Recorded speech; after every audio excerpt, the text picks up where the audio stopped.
Welcome to the ESO class picker office. How may I help you? Oh, hello there. I used to play a Guardian in Guild Wars 2 and now I'm here. Okay, Guild Wars 2 Guardian has been noticed. Please make your way down to the left. Next. Oh, hello there. I come from BFA and I used to play Retribution Paladin. Okay, Paladin BFA. What is a BFA? Oh, BFA stands for Battle for Azeroth, World of War... You mean World of Warcraft? Yes, that's what I mean, and... George, we got another one. Another war refugee. No, we're not sharing them anymore. We have plenty of that kind. George, you should understand from all people. You have done the rep grind to just play another Tauran race. You have done all of that. You went through hell in Colteras. If there is one person, one instance, that we need to serve these World of Warcraft refugees unlimited amounts of alcohol to get over that traumatized experience, it's you. You're right. Give that poor fellow all the alcohol he wants. You're doing God's work here, George. Godspeed. Here you go, my friends. You can use this better than a class guy before you get started. Cheers! Wait.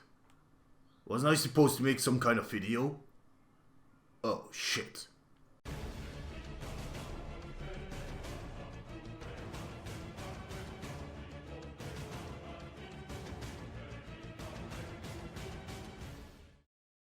So before we get started with the video, there is just one thing I want to say. You can literally play anything you want in this game.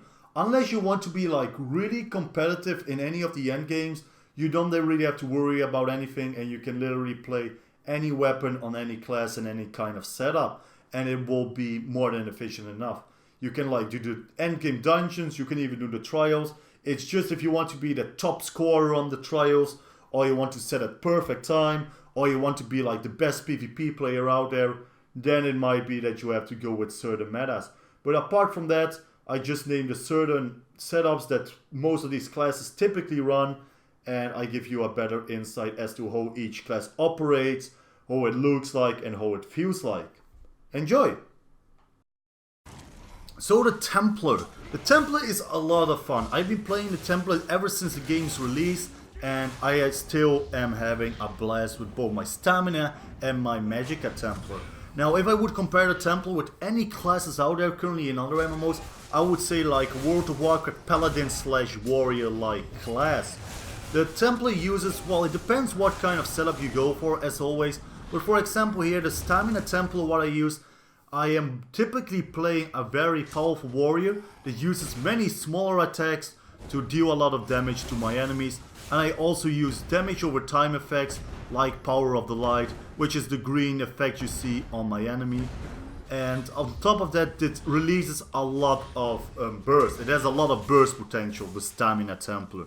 They are also great at debuffing their enemies and purifying themselves. They can use an ability called Extended Ritual, which gets rid of 5 overtime damage effects, and also for their allies.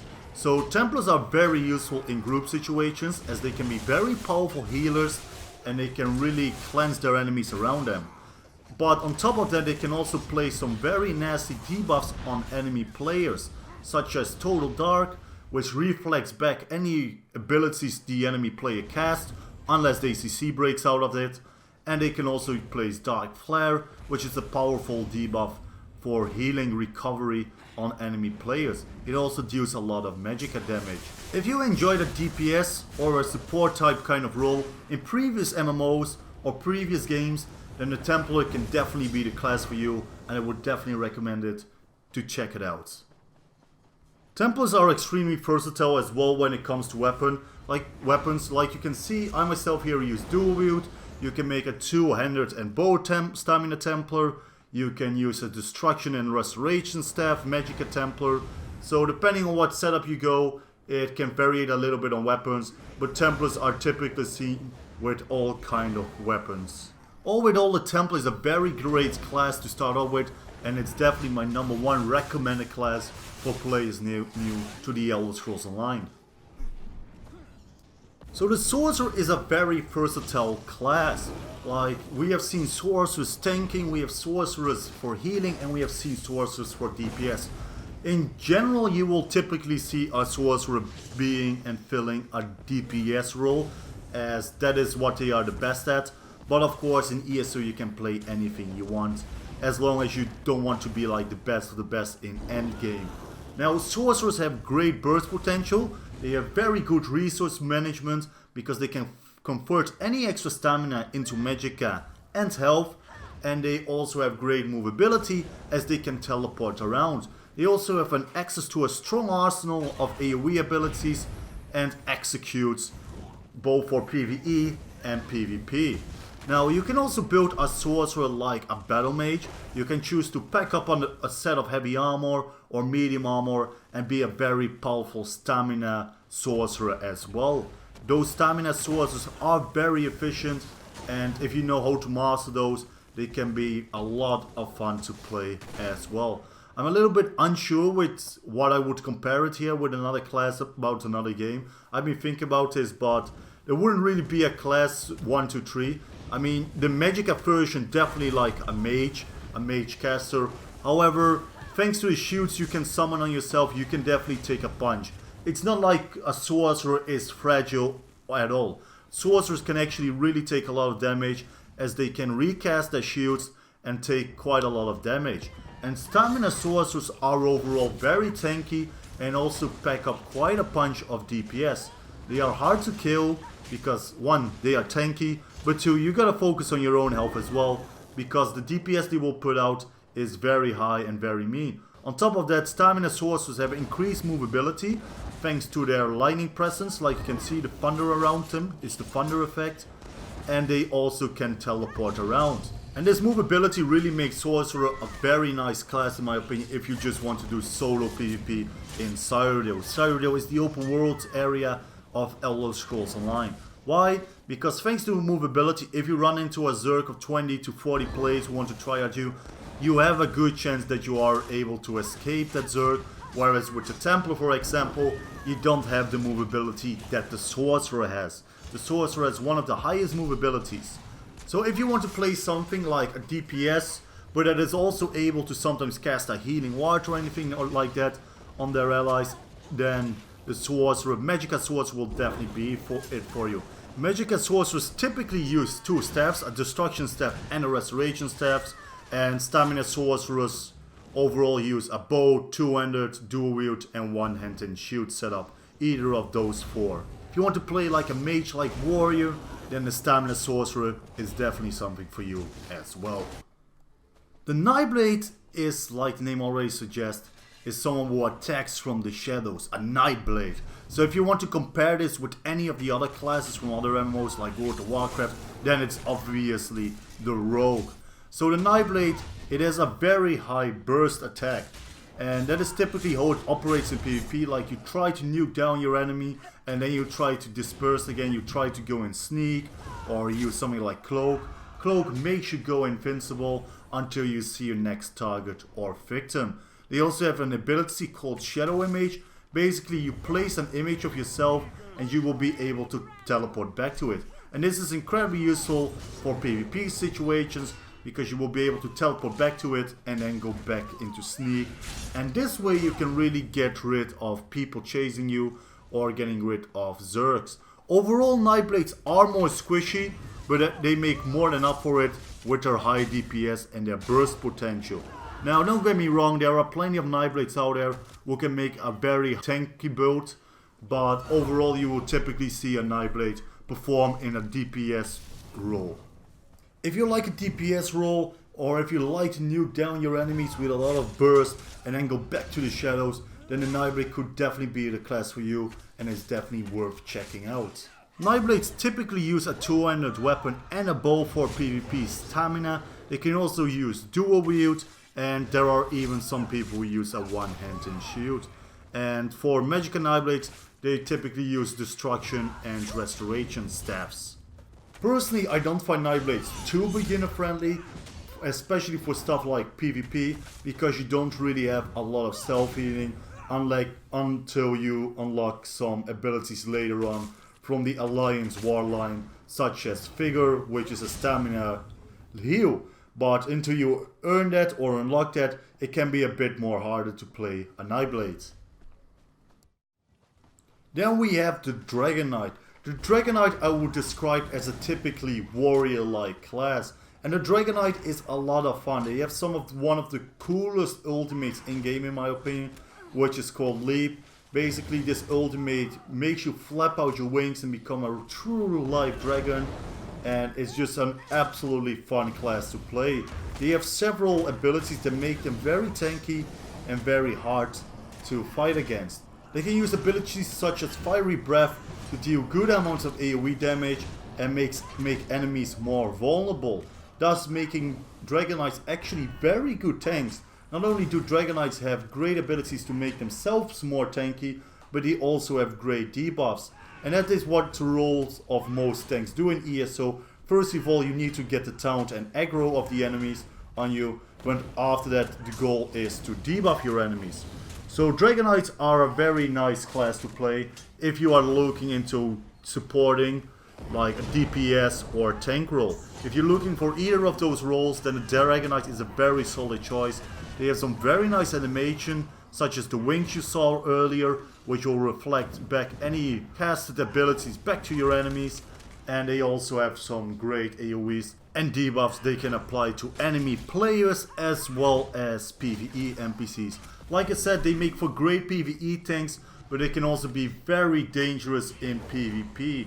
The Magicka Dragonite can be extremely tanky and uses many damage over time effects, whereas Stamina Dragonites typically also, well, they also use damage over time effects, but they also use a lot more burst, such as the Dragon Leap you saw earlier. It is an extremely dangerous class to face against, and they can be very tanky. And it's definitely a fun class if you are looking to play more of a traditional heavy armor like warrior.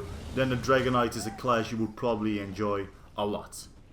Overall, I wouldn't find the Dragonite too hard to get into too, as they have some nice buffs and they also unlock a bit of a self-heal later called Dragon Blood. And they can also utilize like two-handed weapons and one-handed shield. Those are some of the typical weapons you will see with the Dragonites. One-handed shield and two-handed weapons. The Warden is one of the newer classes that has been added with the Morrowind, aka Vardenfell expansion. And basically, the Warden, I always describe it as a hippie with powers. But if I would compare it with anything, you could look at it as a little bit like a druid, frost mage, or hunter.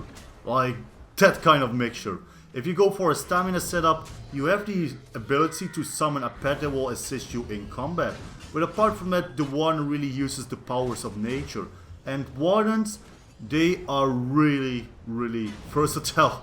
Like, you can have Wardens as healers, they make great healers. They also make like for great DPSs in PvP in a small scale group setup. But they don't make such great DPS in dueling. And they can also be quite tanky. They can really be tanky. It of course as always depends on your setup. So I have seen Frost Wardens who would really like CC, snare everyone around them, debuff, have some great AoEs and AoE damages. But I have also seen Stamina Wardens that are just single target DPS and that has a lot of burst potential. The Warden has a lot of burst potential, and that is because they have like timed abilities. Some of their abilities take 2 seconds before they will impact, and because of that you can really plan those abilities and really nuke down someone, because you can get like 2 or 3 abilities to hit at the same time. The Frost Wardens, if you want to play Elsa from Frozen, then definitely go with the Frost Warden. I would probably compare them with a Frost Mage from World of Warcraft. They can use ice AoEs to debuff their enemies and slow them around them. And apart from that, they have some similar abilities to the Stamina Warden, such as a bunch of beetles that come out of the ground called Deep Fissure that really debuffs their enemies but also does a lot of damage. They also have some Permafrost that is an ultimate that does some great AoE damage and also freezes enemies around them. So all in all, the Warden is a very solid class, and they actually use literally all the weapons in slot. Stamina Wardens will typically use dual wield, two-handed weapon, one-handed shield. I don't see a lot though using bow, so bow is not that popular. And Frost Wardens can use one-handed shield and a destruction staff. And a healer Warden will use something like a restoration staff and one-handed shield. Really depending on the player as well, of course. Wardens in general are a very much recommended beginner class in my opinion. They are my number 2 choice for beginners because they start out with a great heal, a strong self buff and a good single target abilities, which makes them a lot of fun to play directly from the beginning, from the start. Last but definitely not least, the Necromancer, the newest class that came with the Elder Scrolls Online Elsewhere expansion. So the Necromancer can typically summon 2 pets to assist him, one pet that will basically heal him and the other assistant will help him in combat. You can also extract the essence of corpses around you. You gain corpses by slaying enemies, but also when your pets or while your summons expire, they will summon a corpse. And some of your abilities will not even work without a corpse, like you won't be able to use any of these abilities if you do not have a corpse.